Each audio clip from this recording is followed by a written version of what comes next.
Quand on regarde la prière, le moment dans lequel on est censé le plus s'attacher avec Dieu, on se rend compte assez vite que le moment le plus important, c'est le moment où on a l'impression d'être le plus égoïste. C'est-à-dire, on se rend compte assez vite que l'essentiel des bénédictions et des demandes que l'on fait à Dieu concerne nos besoins matériels. Et on a envie de se dire, je comprends pas, j'ai fait tout un tas à lire, tout un processus pour arriver au point le plus important de la prière, et quand j'y arrive, je demande quoi à Dieu? Donne-moi la santé, donne-moi l'intelligence, donne-moi l'argent, donne-moi la réussite. Je comprends pas. Tu es censé, à ce stade de la prière, oui, puisque on sait que dans la tfila, il y a plusieurs étapes, et que l'étape la plus haute, c'est quoi? C'est l'Amida. L'Amida, c'est les 18 bénédictions. En réalité, il y en a 19. Ça fera peut-être l'objet d'un cours un jour. Et quand on arrive à ce moment qui est le moment le plus important, c'est-à-dire que quand on va à la synagogue, on attend peut-être au moins 20 minutes avant d'arriver à ce moment-là. Et ça devient le moment le plus important. Et concrètement, quand on arrive à ce moment-là, eh bien, on demande des choses qui sont on ne peut plus matérielles, qui sont centrées sur soi-même. Et la question, c'est, je comprends pas, c'est censé être un moment dans lequel on est attaché à Dieu. C'est censé être un moment dans lequel on crée un lien avec Dieu. Donc aujourd'hui, on va essayer d'aborder un peu ce sujet-là. Et on est donc le 15 Tammuz. Donc on est toujours dans Hayom Yom, ce livre qu'on essaye d'étudier, très court mais très profond. Et l'année où le Hayom Yom a été imprimé, c'était le jour où on étudiait le premier passage de la paracha de Pinchas, dans laquelle il est question de beaucoup de plaisir. Ok, donc Teilim c'est 77-78, et il y a aussi le Tanya, on est au milieu de Igeret HaTshuva, qui parle de jeûne. Et on va voir que tout ça c'est lié. Tous ces éléments qu'on vient d'aborder rapidement, on va voir combien ils sont liés. Mais d'abord une petite histoire qui rejoint un peu le thème du jour. C'est l'histoire de Rabbi Yochanan ben Zakkai. Rabbi Yochanan ben Zakkai, il a la particularité d'être l'homme de la situation lors de la destruction du temple. Et c'est le passage dans le traité Gittin qu'on lit tous les ans à Tisha B'Av, qui nous raconte l'histoire et qui nous raconte qu'il y a des réserves dans la ville qui permettent de tenir pendant plus de 20 ans. Et qu'il y a aussi des bandits en ville qui veulent absolument faire la guerre avec les Romains. Et ce qui se passe, c'est que Rabbi Yochanan ne veut pas faire la guerre. Il veut obtenir la paix. Et à un moment donné, pour aller au but, ce qui nous intéresse, Rabbi Yochanan ben Zakkai arrive à passer la muraille.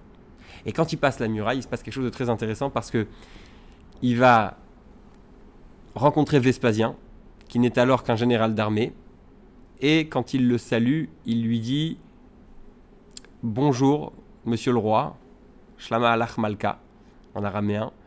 Et là, le roi va lui dire qu'il est passible de mort parce qu'il l'a appelé roi alors qu'il n'est pas c'est lèse-majesté, en fait. D'appeler le roi une personne qui n'est pas roi, c'est un manque de respect au roi. Et ce qui est très intéressant, c'est que par la suite, ce qui se passe, c'est qu'il y a un émissaire de Rome qui vient annoncer à Vespasien que César est mort et qu'il a été nommé par le Sénat pour être le nouveau César. Et là, Vespasien n'arrive pas à enlever ses chaussures. Et là, Vespasien n'arrive pas à enlever ses chaussures et il demande à Rabbi Yochanan qui est là, il lui dit « Mais pourquoi j'arrive pas à enlever mes chaussures ?» Et Rabbi Yochanan de lui dire, en fait, c'est écrit dans le Teilim, « Shmua tova tedashen haratzem » Une bonne nouvelle, ça fait gonfler les chevilles. Alors, vous savez, en français, on dit cette phrase, ça va les chevilles, une façon de dire, tu te prends pour n'importe qui. Mais quelque part, ce que le Teilim veut dire, c'est que quand tu es joyeux, c'est pas qu'en français c'est synonyme d'orgueil, dans la Torah c'est synonyme de joie. Et donc il lui dit, fais passer quelqu'un devant toi que tu n'aimes pas, et ça va partir. Et c'est ce qu'il fait, et il arrive, parce qu'il avait une chaussure sur le pied droit, ou le pied gauche, peu importe, et l'autre chaussure, il n'arrivait pas à l'enlever. C'est-à-dire, il n'arrivait pas à mettre la deuxième, et celle qu'il avait déjà, il n'arrivait pas à l'enlever. Donc il était embêté. Et Rabbi Yochanan ben Zakkai lui dit, fais passer quelqu'un que tu n'aimes pas, et ça va résoudre le problème. On voit bien encore une fois ici, le sujet qu'on va aborder aujourd'hui, c'est, je vais lire dans les mots, vous allez comprendre en quoi c'est lié les deux sujets. Amour, Kotev Bechad Mima Amarav. Le Rabbi Rachab écrit dans l'un de ses discours, Beta'anug Nafshi Alelokut, sur un plaisir spirituel que l'on a sur un sujet spirituel. Yachol Yot Mise Shamnunit Begouf. Il peut y avoir de la graisse ajoutée. La corpulence physique peut résulter du plaisir spirituel que l'on éprouve de la divinité.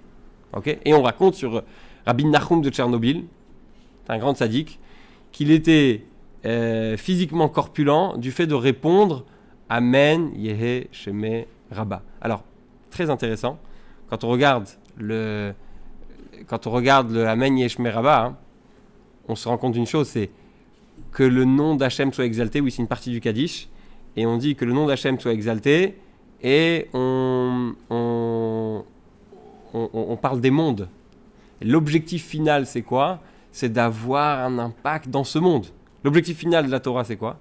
C'est pas que la Torah reste quelque part une sorte de Torah spirituelle, abstraite, élevée dans les mondes, etc. Mais c'est que ce soit une Torah qui rentre et qui pénètre et qui imprègne chaque élément de la matière. Et en fait, de la même façon que Vespasien, de par la bonne nouvelle qu'il a eue, imaginez, on vous annonce que vous êtes roi. Je regardais une vidéo de la visite du président au Royaume-Uni, et puis il y avait un papier où il y avait écrit, The King. J'ai dit, c'est sympa quand même, tu vas à table, il y a écrit ton nom, c'est le roi, d'accord? Et quelque part, le fait, je parle pour Vespasien, le fait d'apprendre cette nouvelle, bah, ça l'a rendu tellement heureux que ça l'a fait grossir, d'accord? Ça lui a fait prendre du poids. Les pieds, ils ont grossi. Et la même chose avec Rabbi Nachum de Tchernobyl. Il disait Amen Yeshme Rabba, et ça, j'ai demandé tout à l'heure à notre ami ChatGPT, je lui ai demandé est-ce qu'une personne qui mange, deux personnes qui ont le même régime, j'ai toujours entendu cette notion, est-ce que deux personnes qui ont absolument le même régime, qui font la même taille, peuvent avoir des poids différents? Il m'a dit oui, ça dépend du métabolisme, ça dépend du stress, etc. Et en fait, quelqu'un qui a une expérience spirituelle différente, même logiquement, d'accord, ça c'est intéressant, a la capacité, et je pense que scientifiquement aussi ça fait du sens, d'accord. J'ai toujours compris ce Hayom Yom comme quelque chose de très spirituel, d'accord. Alors j'enlève pas sa connotation spirituelle, mais même physiquement, il semblerait que c'est quelque chose qui est logique. Et en réalité, dans la paracha de la semaine prochaine, où on parle de Pinchas, qui combat finalement ceux qui ont voulu avoir un plaisir corporel physique, au début de la paracha, puisque c'est l'année où le livre Hayom Yom a été imprimé, on commence la paracha de Pinchas, le rabbi veut tout de suite nous parler du plaisir qu'on doit obtenir des choses de la Torah. C'est-à-dire, tu veux contrebalancer le fait d'obtenir du plaisir du monde, d'accord? Il n'y a pas le choix. Il faut absolument que tu prennes du plaisir de la Torah. Et quelque part, c'est ça l'essentiel. Juste une idée comme ça. Le Maggid de Mezrich, on raconte que le Maggid de Mezrich s'est plaint que Rabbi Aaron de Karlin, qui était un de ses grands élèves et un très grand rabbi, qui a donné beaucoup d'enseignements, Rabbi Aaron de Karlin disait Shir HaShirim. Et le Maggid de Mezrich s'est plaint du fait que quand il disait Shir HaShirim, eh bien, ça faisait beaucoup de bruit dans les mondes spirituels et ça l'empêche de dormir. Et quand on lit ce Hayom Yom et qu'on se rend compte combien chez le tzaddik la notion de spirituel, elle imprègne même le physique, eh bien même dormir quelque part chez le tzaddik, ça a une connotation spirituelle. Et alors, bien sûr, ça, je ne pense pas qu'on est capable de le comprendre. Combien est-ce que l'un qui prie, ça a l'air en tout cas, ce qui sort de l'histoire, c'est quelque part moins bien que le Maguide de Mezrich qui dort, parce que quand il dort, en réalité, on sait que c'est expliqué par exemple, le Rabbi il explique dans un de ses discours que quand quelqu'un étudie la Torah comme il faut, quand il rêve aussi de la Torah. Quand quelqu'un étudie la Torah comme il faut, même quand il rêve, il va avoir un goût de la Torah qu'il a étudié, et s'il avait des questions, il va pouvoir obtenir peut-être les réponses. Donc, pour finir, l'idée qui nous suit dans tout ce Hayom Yom, c'est la notion de l'essentiel, c'est que ça touche tellement notre personne, ça nous imprègne tellement que même notre corps est capable de ressentir tout ça. On raconte sur le Chafetz Chaim, pour finir, que le Rabbi raconte ça, cette histoire. Un jour, il a envoyé des gens pour faire une certaine mission auprès du gouvernement, parce qu'il y avait certainement un décret en Europe de l'Est contre les Juifs, etc. Et quand ils reviennent, ils disent on a fait tout ce qu'on pouvait. On a fait tout ce que l'on pouvait. Et le Chafetz Chaim leur a demandé vous vous êtes évanoui? C'est-à-dire, vous me dites que vous avez fait tout ce que vous pouvez. Est-ce que vous vous êtes évanoui? C'est-à-dire que quand tu t'évanouis, c'est que je sais pas, une fois j'ai vu dans une compétition sportive un sportif qui s'évanouit parce qu'il est au bout de ses forces. Et l'objectif de la Torah, alors on dit pas qu'il faut s'évanouir tous les jours et que c'est une mission de vie, de se faire du mal, etc. Mais aujourd'hui on est plus dans le plaisir. C'est juste pour donner un exemple de cette idée qui est que la Torah, elle doit nous imprégner, et l'expérience spirituelle qu'on a avec Dieu, elle doit nous imprégner au plus profond de notre être. Et en fait, toutes ces idées nous permettent de répondre à la question de base. Je rappelle la question de base, c'est pourquoi est-ce qu'au moment le plus profond de la prière, au moment qui est censé être le moment d'attachement avec Dieu le plus important, finalement on parle de matériel.